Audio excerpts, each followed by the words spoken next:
Okay बेटा, this is the problem which is related to the equilibrium of charged particle. Problem क्या है, कह रहे हैं कि there are the 2 point charges, free point charges हैं और जिनकी वैल्यू है plus Q and plus 4q. कह रहा है कि are at a distance L apart, a third charge is so placed that the entire system is in equilibrium. वही कहानी है जो हमने पढ़ा हुआ है.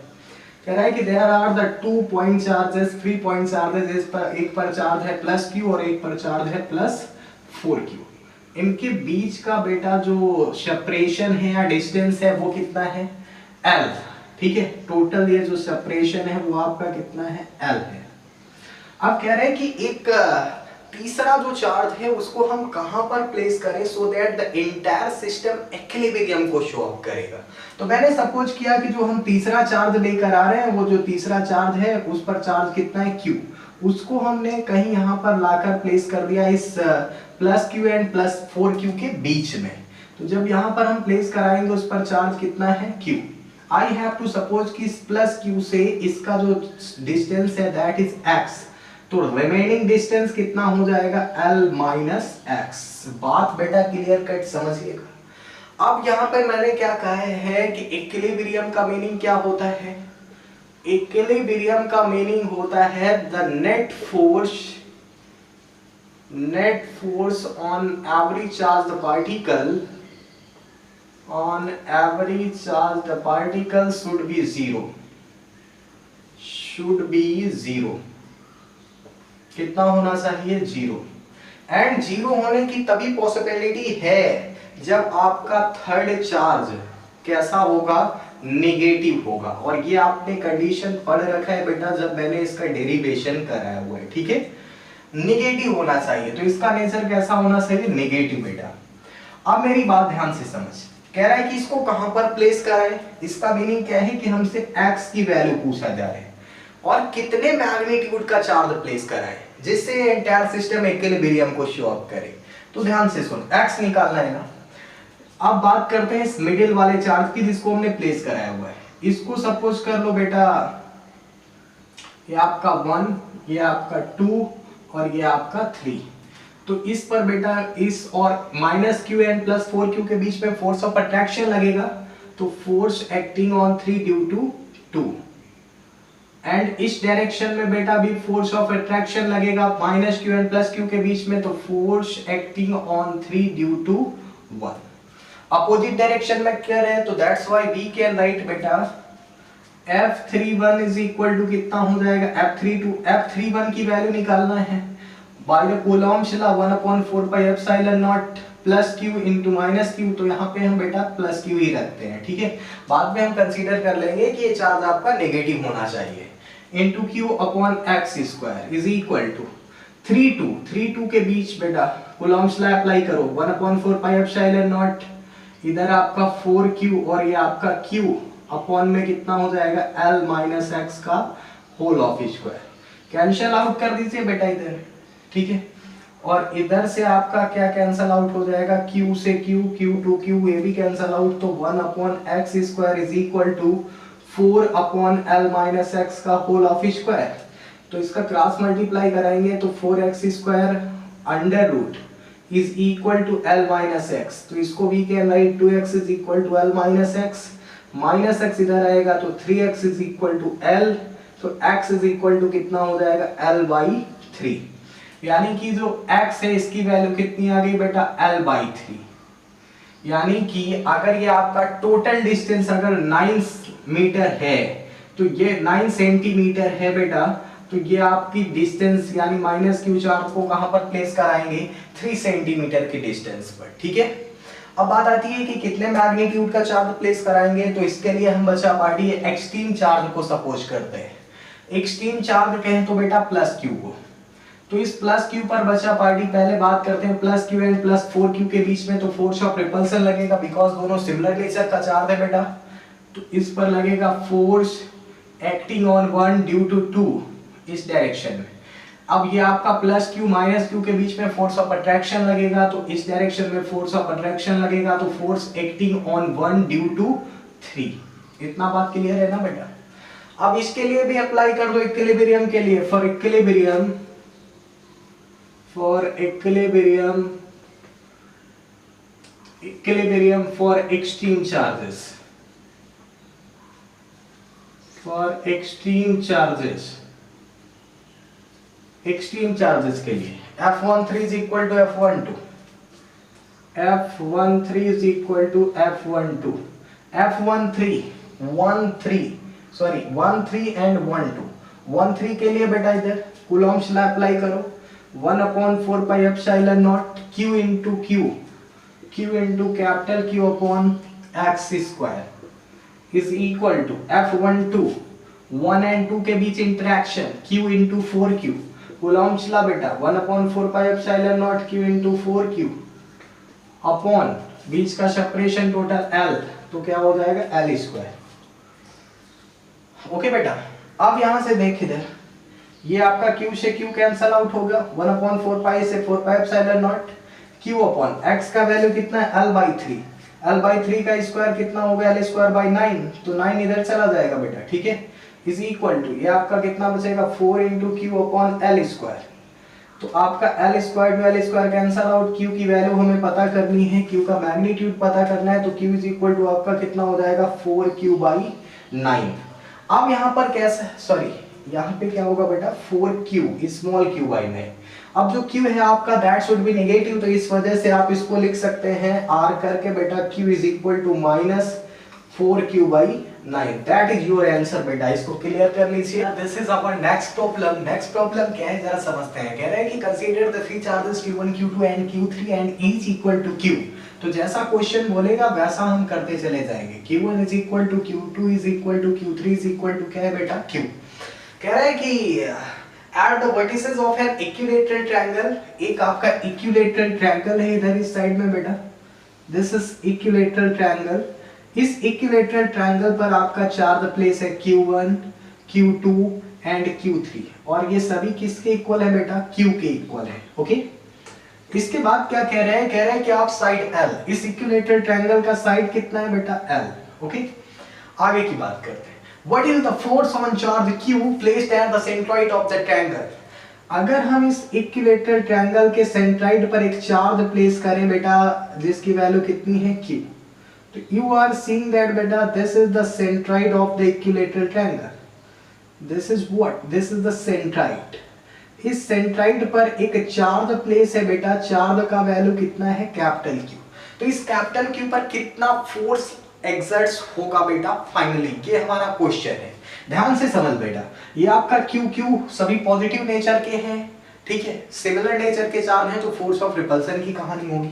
Q को रिपेल करेगा तो इस डायरेक्शन में बेटा इस चार्ज पर फोर्स लगेगा, फोर्स ऑफ रिपल्सन, ये आपका 1 2 3, इसको आप सपोज कर लो 4, force acting on 4 due to क्या हो जाएगा बेटा 2, ये आपका Q3 इस Q को रिपेल करेगा तो इस डायरेक्शन में रिपेल करेगा, तो फोर्स आपका कितना हो जाएगा, force acting on 4 due to 3। Okay, अब आपका Q1 इस Q को रिपेल करेगा इस डायरेक्शन में बेटा, तो फोर्स क्या लगेगा, force acting on 4 due to क्या हो जाएगा 1, ठीक है, ड्यू टू 1। इस तरीके की कुछ कहानी नजर आएगी, इस तरीके का स्ट्रक्चर, ठीक है। अब जो ये आपका F41 है कुछ इस डायरेक्शन में है बेटा, इस डायरेक्शन में, F42 आपका कुछ इस डायरेक्शन में है, F42 and this is what बेटा F41। अब इन सभी की एक आपका इस डायरेक्शन में फोर्स लग रहा है, ये आपका क्या है F43, सभी की वैल्यू निकालते हैं। F43 यानी 4 3 के बीच में इंटरेक्शन, 4 एंड 3 के बीच में, कैपिटल Q एंड Q के बीच, लेकिन इन बीच का डिस्टेंस कैसे निकालेंगे, that is the matter of discussion बेटा। तो इस बीच का सेपरेशन, बिकॉज कूलॉम्स लॉ क्या कहता है 1/4 pi epsilon naught Q upon separation का स्क्वायर, सेपरेशन कैसे आएगा, ऐसे आएगा, ध्यान से समझ, ज्योमेट्री है बेटा, ठीक है, इस तरीके से। ये आपका डिस्टेंस टोटल L है, तो ये आपका कितना हो जाएगा हाफ इसका L/2, ये आपका L/2। ओके, अब ये आपका टोटल एंगल कितने डिग्री होता है 60 डिग्री, तो इसका हाफ कितना हो जाएगा बेटा 30 डिग्री, ये आपका कितना हो जाएगा 30 डिग्री। ओके, अब हमें कौन सी लेंथ पता करनी है, हमें इसका हाइपोटेन्यूज पता करना है इस ट्रायंगल का। हमें क्या पता है बेटा, इसका बेस पता है, ठीक है, जब बेस पता है हमें हाइपोटेन्यूज पता करना है, तो हम इसका कॉस यूज करेंगे, because cos theta is equal to क्या होता है बेस अपॉन हाइपोटेन्यूज, तो cos 30 is equal to base कितना है बेटा L/2, एंड हाइपोटेन्यूस इसको सपोज कर लो बेटा हाइपोटेन्यूस, इसको सपोज कर लो बेटा हाइपोटेन्यूस यानी h की वैल्यू पता है। cos 30 का वैल्यू कितना होता है बेटा, cos 30 का वैल्यू सोचो जरा √3/2 इज इक्वल टू L/2h, 2 से 2 कैंसल आउट तो s इज इक्वल टू कितना हो जाएगा L/√3 यानी हाइपोटेन्यूस कितना हो जाएगा L/√3। अब ये आपका हाइपोटेन्यूस L/√3, इसकी वैल्यू L/√3, इसकी भी वैल्यू L/√3 और इसकी भी वैल्यू क्या हो जाएगी L/√3। मैं इसको सपोज कर लेता हूं A B C और ये आपका क्या है बेटा O। तो आपकी वैल्यू बेटा इधर से देख एक बात और क्लियर कर ले, ठीक है, एक बात क्या क्लियर कर ले, AO is equal to BO is equal to क्या बेटा CO इज इक्वल टू कितना आया है आपका L/√3। इतना बात रिमेंबर रखना बेटा, ठीक है। इस क्वेश्चन के लिए F43 निकालते हैं, 4-3 के बीच में इंटरेक्शन, 4-3 के बीच interaction by the Coulomb's law 1/4 pi epsilon naught small q into capital Q upon separation का स्क्वायर यानी L/√3 यानी CO का स्क्वायर L/√3 का स्क्वायर तो L स्क्वायर अपॉन क्या हो जाएगा 3 को ऊपर भेज दीजिए बेटा, कोई प्रॉब्लम, तो ये आपका 3 हो जाएगा, ठीक है। अब बात करते हैं F41 की बात कर लेते हैं। F41 bye the Coulomb's law 1/4 pi epsilon not 4 और 1 के बीच इंटरेक्शन, 4 एंड 1 के बीच interaction Q into capital Q small q into capital Q upon separation कितना है बेटा L/√3, AO का वैल्यू कितना है L/√3 का स्क्वायर L स्क्वायर बाय 3 तो 3 को ऊपर भेज दीजिए। इसी तरीके से वे डिटरमाइन व्हाट बेटा F42 कूलॉम्स लॉ यूज करेंगे 1 अपॉन क्या हो जाएगा 4 पाई epsilon not 1/4 pi epsilon not 4/2 की बात कर रहे हैं बेटा, 4/2 की बात कर रहे हैं small q into capital Q upon बीच का सेपरेशन BO का वैल्यू L/√3 तो L स्क्वायर बाय 3 को ऊपर सेंड कर दीजिए। आई होप आपको इतना बात क्लियर है, ठीक है।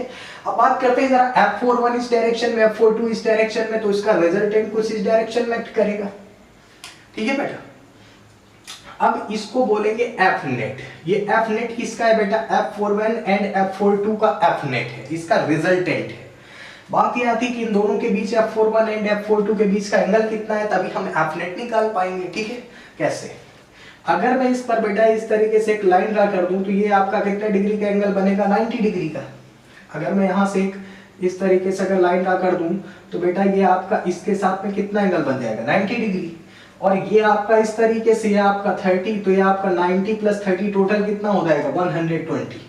तो आपका जो टोटल एंगल होगा वो कितना हो जाएगा 120। और अभी मैंने आपको बताया कि अगर दो वेक्टर के बीच में की पॉइंट में बेटा जरा रिमेंबर करिए 120 है तो कितना होता है F, लेकिन कब, जब आपका F41 किसके इक्वल होगा बेटा F42 के। क्या ऐसा नहीं है, क्या है बेटा F41 के वैल्यू किसके इक्वल F42 के, तो इसका F नेट किसके इक्वल होगा F के इक्वल होगा, ठीक है, F के इक्वल होगा।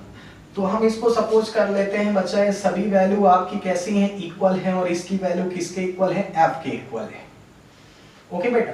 तो यू आर सीइंग दैट कि F43 जो इस डायरेक्शन में लग रहे हैं F43 उसकी वैल्यू किसके इक्वल है F के इक्वल है, यानी इस डायरेक्शन के इक्वल है। तो यू आर सीइंग दैट कि इक्वल मैग्नीट्यूड का फोर्स अपोजिट डायरेक्शन में एक्ट कर रहे हैं।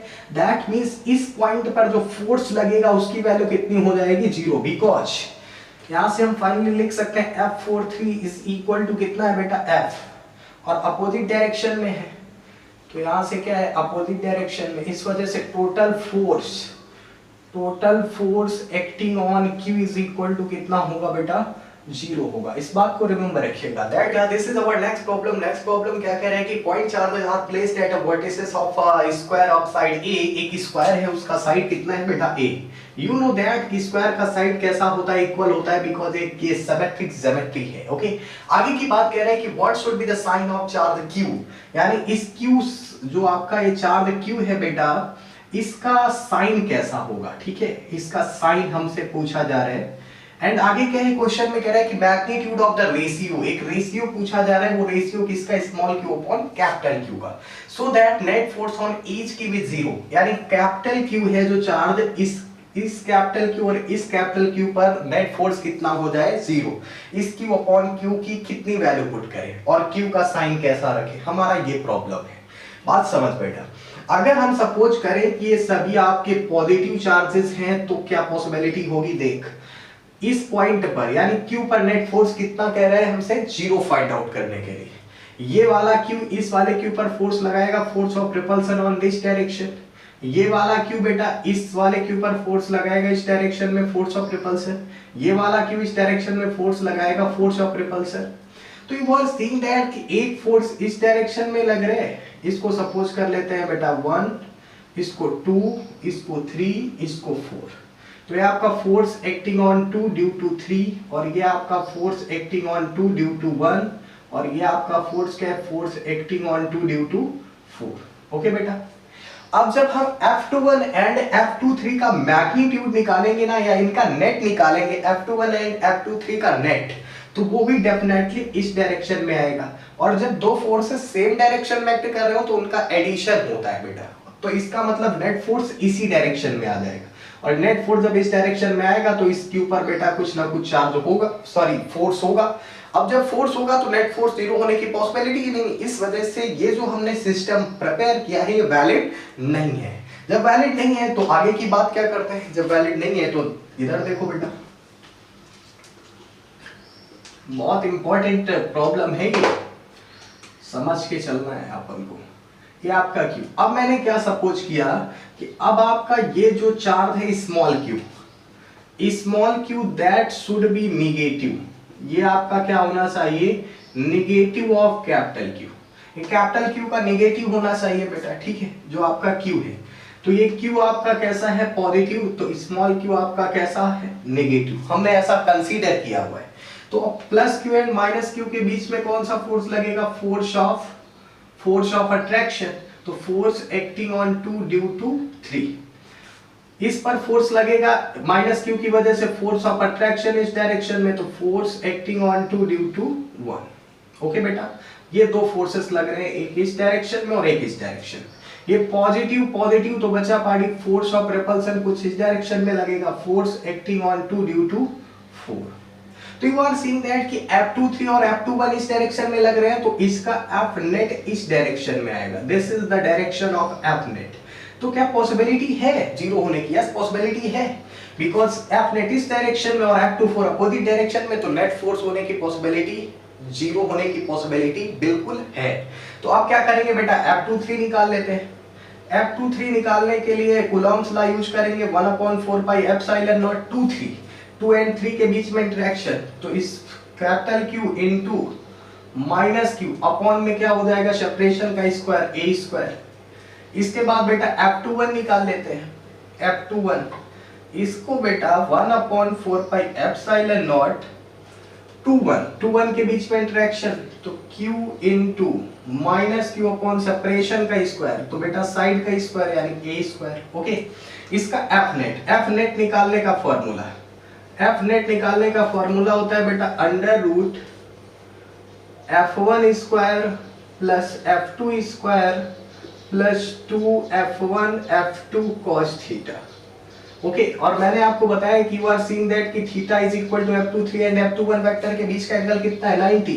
जब थीटा इज इक्वल टू 90 हो तो मैंने आपको कंडीशन बताया, लेकिन कब के लिए वो कंडीशन वैलिड है, वो की पॉइंट जब आपका F1 किसके इक्वल हो बेटा, F2 के इक्वल हो। आई हैव टू सपोज ये किसके इक्वल है F, तो यू नो दैट ये किसके इक्वल हो जाता है बेटा, अंडर रूट 2F के इक्वल हो जाता है। And you are seeing that कि F23 इज इक्वल टू क्या है बेटा, F21 इज इक्वल टू, मैंने इसको सपोज कर लिया है F के इक्वल है, तो आपका जो F नेट आएगा ना बेटा, वो आएगा अंडर रूट 2F आपका कितना है, इतना है 1/4 pi epsilon naught capital Q into minus Q upon a square.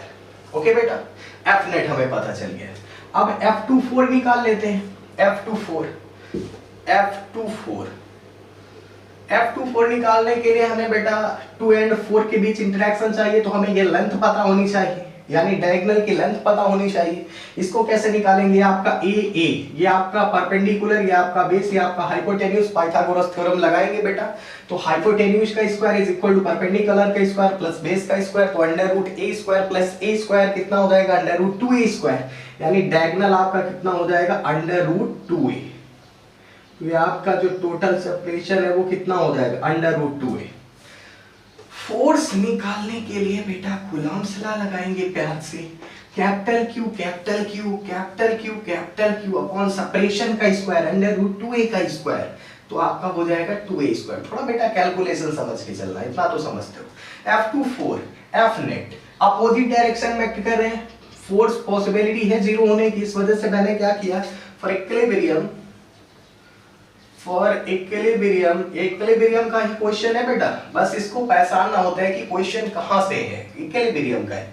तो बेटा F net is equal to क्या हो जाएगा, F24 F नेट आपका कितना है, √2 1/4 pi epsilon naught capital Q into minus Q upon a square is equal to F24 का value 1/4 pi epsilon naught capital Q into capital Q upon 2a square, capital Q से cancel out 1/4 pi से epsilon naught cancel out, a square से square, तो √2 into minus Q is equal to, इधर कितना हो जाएगा बेटा अपन का Q, ठीक है। तो यहां से आपका अपॉन में कितना है अभी 2 है, तो इधर हो जाएगा 2√2 minus Q is equal to क्या बेटा, Q। अब एक बात तो और समझो जरा, इधर इसको आप क्या लिख सकते हैं, ये इनटू में है बेटा, ठीक है। यहां से हमें किसकी वैल्यू निकालनी है, Q अपॉन कैपिटल Q की, तो यहां से Q upon capital Q is equal to minus 1 by कितना हो जाएगा 2√2, तो ये आपका Q अपॉन Q का वैल्यू कितना हो जाएगा बेटा 1/√2। इसका वैल्यू इतना होना चाहिए, इसके मॉड का वैल्यू पूछा जा रहा है तो इतना वैल्यू होना चाहिए, ठीक है। तब इसके ऊपर नेट फोर्स कितना हो जाएगा बेटा, 0 हो जाएगा। प्रॉब्लम बी नंबर पूछा जा रहा है, net force on each small q is 0, small q पर बचा पार्टी नेट फोर्स कितना होना चाहिए, 0। तो नेट फोर्स कब 0 होगा, जब पूछ रहे हैं हमें किसकी वैल्यू बताइए आप, Q अपॉन कैपिटल Q की मॉड की, यानी मैग्नीट्यूड से बता रहे हैं इस रेशियो का, ओके। बात समझते हैं जरा यहाँ पर, अगर सपोज दैट सभी आपके पॉजिटिव चार्जेस हैं बेटा, तो की कहानी क्या होगी, ये आपका 2 वाला 3 पर फोर्स अप्लाई करेगा on this direction, force of repulsion, आपका 4 3 पर फोर्स अप्लाई करेगा force of repulsion on this direction, ठीक है। आपका 1 वाला 3 पर फोर्स अप्लाई करेगा on this direction, force of repulsion.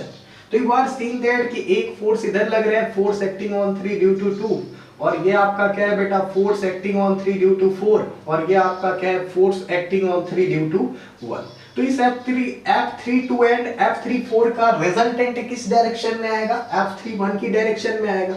तो क्या बताओ बेटा जरा, जब दो फोर्सेस सेम लाइन के अलोंग अगर एक्ट कर रहे हो तो क्या कभी जीरो फोर्स होने की पॉसिबिलिटी है, नहीं है। इस वजह से ये सिस्टम वैलिड नहीं है। तो इसका मीनिंग क्या है कि सर हम फिर क्या करने वाले हैं, तो हम वही करने वाले हैं कि जो स्मॉल q चार्ज होगा बेटा, ठीक है, स्मॉल q चार्ज है, ये आपका बेटा क्या है q। अब यहां पर हम क्या करेंगे, ये जो आपका q है that should be negative of small q। तो अब कैपिटल Q आपका क्या होना चाहिए बेटा, नेगेटिव होना चाहिए ऑफ स्मॉल q का नेगेटिव। अब बेटा आपका जो प्लस जो q है स्मॉल q वो पॉजिटिव है, एंड आपका जो कैपिटल Q है वो आपका कैसा है, नेगेटिव है। पॉजिटिव नेगेटिव के बीच में फोर्स ऑफ रिपल्सन लगेगा ऑन दिस डायरेक्शन बेटा, पॉजिटिव नेगेटिव के बीच में फोर्स ऑफ रिपल्सन लगेगा ऑन दिस डायरेक्शन बेटा। पॉजिटिव के बीच में force of attraction, negative positive के बीच में force of attraction, negative positive के बीच में फोर्स ऑफ अट्रैक्शन। पॉजिटिव के बीच में फोर्स ऑफ क्या लगेगा बेटा, फोर्स ऑफ रिपल्शन। आगे की बात, ये आपका क्या है, force acting on 3 due to 1, ये आपका क्या है, force acting on 3 due to 4, ये आपका क्या है, force acting on 3 due to 2। Okay, I hope आपको इतना बात क्लियर है। F32 एंड F34 का रिजल्टेंट कुछ इस डायरेक्शन में आएगा, इस डायगोनल के अलोंग बेटा प्लस q की ओर, ठीक है। तो इसका F32 का वैल्यू निकालते हैं, 1/4 pi epsilon not F32 3 and 2 के बीच interaction, small q into minus q upon separation का square a square, because side कितना है बेटा a। आगे F34 निकालते हैं by the Coulomb's law, 3 and 4 के बीच interaction 1/4 pi epsilon naught into, यहां से बेटा 3 एंड 4 के बीच में तो माइनस q इनटू q, तो यहां से minus q into q upon separation का स्क्वायर तो a का स्क्वायर, F3 टू F34 की वैल्यू पता है, यू आर सीइंग दैट दोनों कैसे हैं, इक्वल हैं। तो यहाँ से वी कैन राइट बेटा F32 is equal to F34 is equal to F। Okay, और जब ये कहानी हो, ठीक है, तो आपको मैंने एफ नेट निकालने का एक फंडा बताया था, बीच का एंगल पता करो, तुरंत अपनी ट्रिक लगा दो।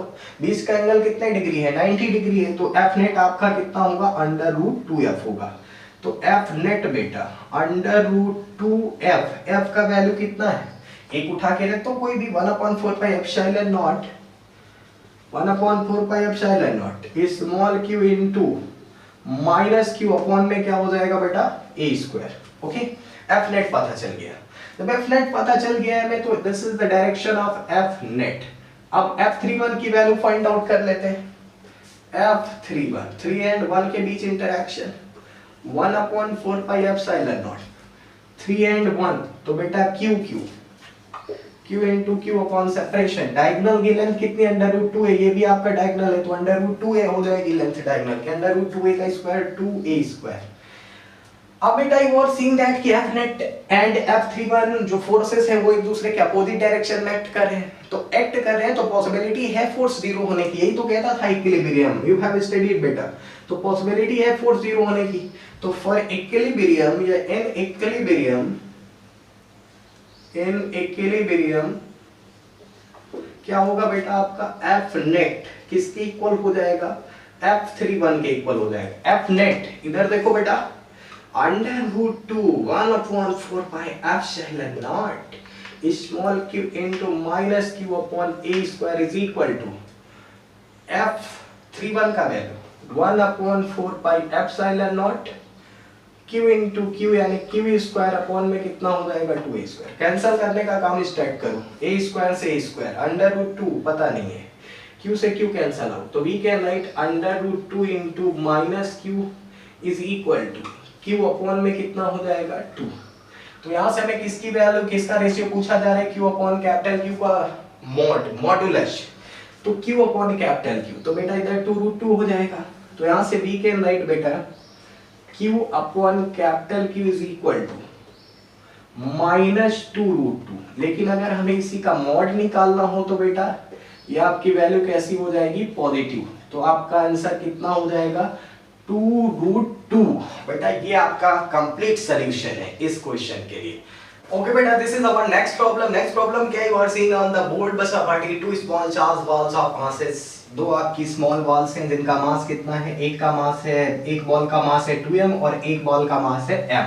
कह रहा है कि इन पर अनइक्वल पॉजिटिव चार्ज है, इस पर भी पॉजिटिव चार्ज है, इस पर भी पॉजिटिव चार्ज है, लेकिन अनइक्वल यानी अलग अलग अमाउंट में है, ठीक है। कह रहे हैं कि both balls are suspended by two strings of unequal length, यानी कि इन दोनों बॉल्स को अनइक्वल लेंथ की स्ट्रिंग से एक सेम पॉइंट से हैंग किया गया है या सस्पेंड किया गया है। This is our question. कह रहा है कि in equilibrium both the balls are on same horizontal level, the angle between the two strings is theta is equal to 45. In this position find the electrostatic force between the balls in this position। कह रहा है कि equilibrium की position में आपके जो दोनों strings होंगे, ठीक है, वो कहां पर होंगे, सेम हॉरिजॉन्टल लेवल पर होंगे, यानी कि दोनों बॉल्स कहां पर होंगी, on same horizontal level.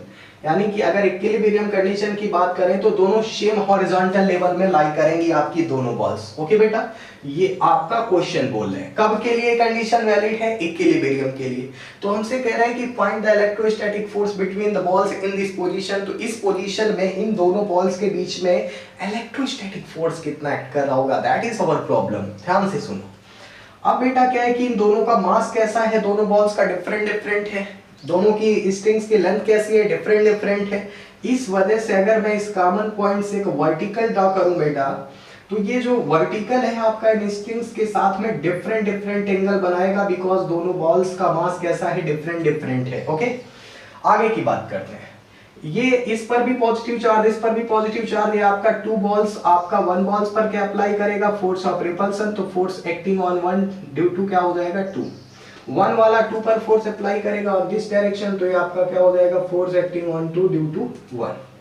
You are seeing that कि बाय द कूलॉम्स लॉ क्या कहता है कि फोर्स ऑलवेज इक्वल एक्ट करता है लेकिन अपोजिट डायरेक्शन में, तो इसका मैग्नीट्यूड किसके इक्वल हो जाएगा, F के इक्वल। तो हमें किसकी वैल्यू निकालनी है बेटा, F की वैल्यू निकालनी है, सिंपल सी बात है। लेकिन इसका वेट भी बेटा कैसे फाइंड आउट करेंगे, इसका मास है 2m तो इसका वेट भी डाउनवर्ड डायरेक्शन में लगेगा, कितना हो जाएगा 2mg। इसका मास है m तो इसका वेट कितना हो जाएगा सिर्फ और सिर्फ mg। ओके बेटा, तो ये भी वेट क्या is also a type of force. तो ये फोर्स और ये फोर्स के बीच का जो रिजल्टेंट होगा कुछ इस डायरेक्शन में लगेगा, mg और F21 के बीच का रिजल्टेंट कुछ इस डायरेक्शन में लगेगा, इसको बोलते हैं F net। ओके बेटा, this is the direction of F net। अब आपका ये एंगल θ1 है तो इसके करेस्पॉन्डिंग एंगल ये वाला एंगल भी कितना हो जाएगा θ1, ये आपका θ2 तो ये करेस्पॉन्डिंग एंगल कितना हो जाएगा θ2 हो जाएगा। आपने बेटा पढ़ा होगा डिस्प्लेसमेंट वेक्टर, ये आपका F12 वेक्टर है तो इसको भी आप बेटा क्या सपोज कर सकते हैं, ये आपकी जो लेंथ होगी F12 वेक्टर हो जाएगी। तो पहले इस F12 वेक्टर और F21 ठीक है दोनों किसके इक्वल है, F के इक्वल है, तो इसको हम बेटा F के इक्वल कह देते हैं, F के इक्वल है। तो यहां से हम tan θ1 की वैल्यू फाइंड कर लेते हैं। तो वी नो दैट बेटा tan बनाया हमने तुझको सनम, tan का उल्टा काट, बट tan की वैल्यू क्या होती है, tan की वैल्यू होती है perpendicular upon base.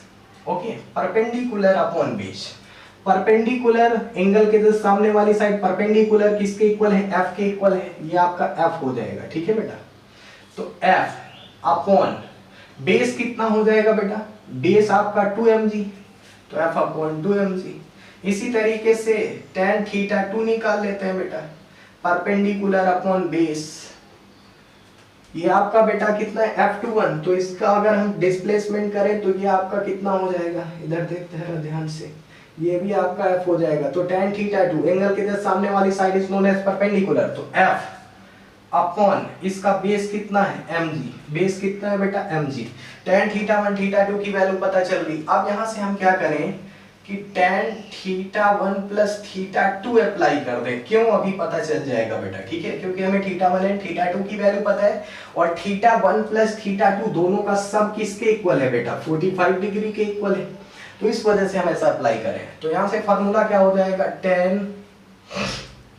tan a plus b का tan a plus tan b upon 1 minus tan a into क्या हो जाएगा tan b।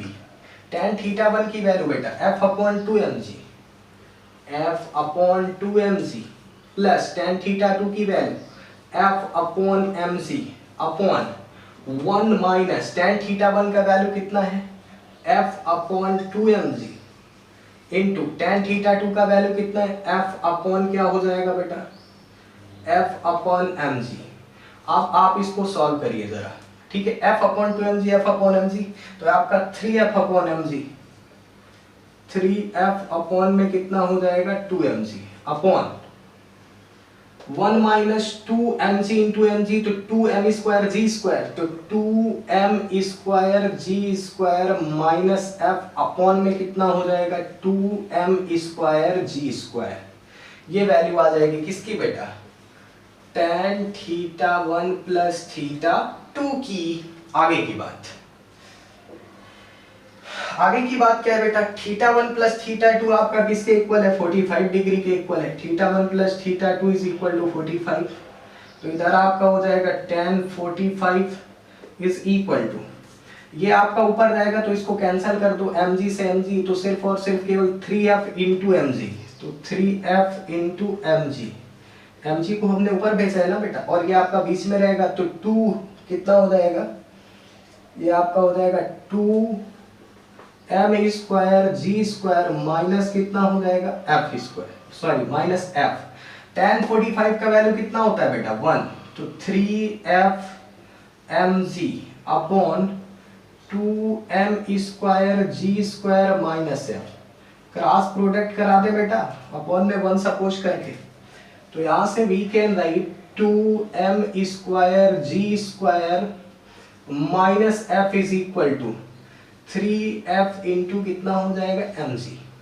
तो यहां से वी कैन राइट बेटा 2m square g square minus f minus F minus में कितना हो जाएगा 3Fmg is equal to 0। Okay, तो आप बेटा इसको अब सॉल्व करना, इस इक्वेशन को कैसे सॉल्व करेंगे। यहाँ पे बेटा आपका एफ स्क्वायर है, एफ स्क्वायर बेटा, एफ स्क्वायर। ओके, तो ये आपका एक क्वाड्रेटिक इक्वेशन बन जा रहा है। क्वाड्रेटिक इक्वेशन को सॉल्व करने के लिए फंडा तो अपना एलसीएम वाला अप्लाई होगा नहीं, इस वजह से हम क्या लगाएंगे, सीरीधराचार्य को याद करेंगे। सीरीधराचार्य जी क्या कहते हैं बेटा कि वैल्यू निकालने के लिए, एफ की वैल्यू निकालने के लिए आप फार्मूला यूज करेंगे minus b plus minus under root b square minus 4ac upon में कितना हो जाएगा 2a। इस फॉर्मूले का यूज करेंगे। इधर आओ बेटा, तो यहां से f is equal to minus b. अब यहाँ पे a b c क्या है ये पहले पता कर लेते हैं। तो यहाँ पे सपोज कर ले बेटा ये आपका f mg, तो इसको सपोज कर लो आप mg का होल ऑफ स्क्वायर, ठीक है, mg का होल ऑफ स्क्वायर। तो यहाँ से 2, तो ए का इक्वेशन को क्या लिख सकते हैं, इधर देख जरा, इस इक्वेशन को हम लिख सकते हैं बेटा इधर से एफ स्क्वायर। अगर मैं इस पूरे इक्वेशन को उस साइड लेता हूँ 0 को, तो ये माइनस उधर प्लस हो जाएगा, ये भी माइनस उधर प्लस हो जाएगा। तो we can write f square plus 3f mg, तो इसको we can write 3mg f minus आपका, सॉरी ये प्लस में उधर जाएगा माइनस में, तो माइनस कितना हो जाएगा 2m square g square is equal to 0। तो यहाँ से ax square plus bx plus c is equal to 0 से कंपैरिजन कराएंगे क्वाड्रेटिक इक्वेशन से। तो a का वैल्यू कितना हो जाएगा f, b का वैल्यू कितना हो जाएगा 3mg और c का वैल्यू कितना हो जाएगा बेटा minus 2m square g square. अब यहाँ से सीरीधराचार्य को याद करेंगे f की वैल्यू निकालने के लिए। आई होप आप इतना समझ गए होंगे, इस वजह से इसको रख कर दिया जाए बेटा तो ज्यादा आसानी रहेगी, ठीक है। तो यहाँ से बेटा f is equal to minus b, तो b का वैल्यू माइनस बी, तो minus 3mg plus minus under root b square, तो b का स्क्वायर यानी 3mg का स्क्वायर, तो बेटा क्या हो जाएगा 9m स्क्वायर g स्क्वायर, ठीक है, b square minus 4ac, a का वैल्यू कितना है f, सॉरी a का वैल्यू बेटा आपका 1 है, a का वैल्यू आपका कितना है 1 इंटू c का वैल्यू कितना है minus 2m square g square, तो बेटा 2m square minus minus plus 2m square g square. Okay, तो यहां से अपॉन 2 इंटू a का वैल्यू कितना है 1, तो f is equal to minus 3mg plus minus under root, ये आपका 4 टू जा कितना हो जाएगा 8 9 कितना हो जाएगा 17m square g square upon में कितना आ जाएगा बेटा 2। ओके, तो यहाँ से यू आर सीइंग दैट कि बेटा इसको हम लिख सकते हैं f is equal to minus 3mg plus minus under root 17mg को बाहर कर लीजिए अपॉन में कितना हो जाएगा 2। बट यहाँ पर जो नेगेटिव वैल्यू होगी, इसकी f की दो वैल्यू आ रही है बेटा, एक पॉजिटिव साइन के साथ एक नेगेटिव साइन के साथ, लेकिन जो वैल्यू नेगेटिव साइन के साथ होगी वो पॉसिबल नहीं होगी बेटा, ठीक है। तो इस वजह से यहाँ से कितना हो जाएगा f is equal to minus 3mg, तो यहाँ से mg कॉमन कर लीजिए बेटा, तो अंडर रूट 17 माइनस 3 अपॉन में कितना हो जाएगा 2। तो बेटा इतना इलेक्ट्रोस्टैटिक फोर्स लगेगा, ये बात रिमेंबर रखिएगा, यानी f की वैल्यू हमने फाइंड आउट कर दिया है। ओके।